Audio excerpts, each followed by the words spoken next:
Evet, şu anda İzmir Doğal Yaşam Parkı'ndayız. Doğal Yaşam Parkı'nın tropikal bahçesindeyiz. Tropikal bahçesinde papağanları görüyorsunuz. Now we are in Izmir Wildlife Park. Wildlife Park in Tropical Garden. There is Tropical Garden.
Evet, şimdi filleri göreceğiz.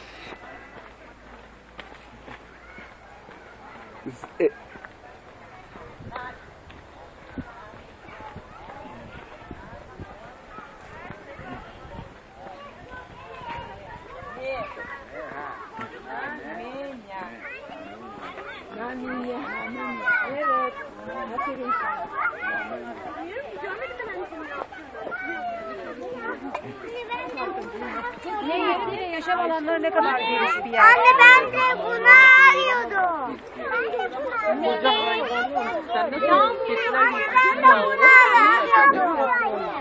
Hemen kafanı döndür. Anne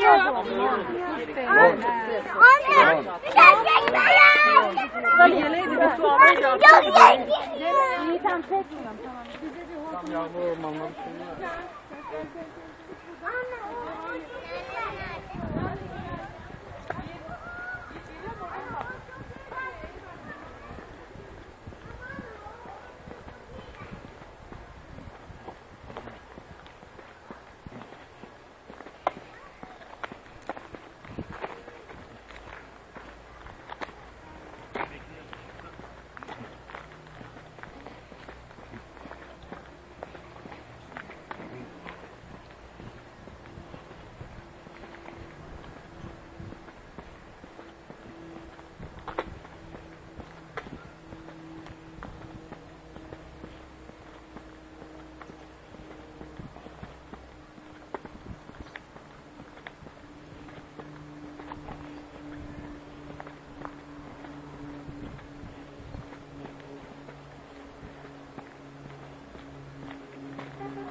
Evet, this is Puma.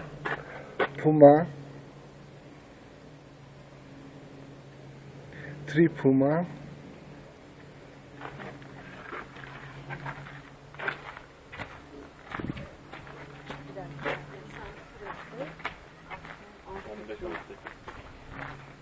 And Leon.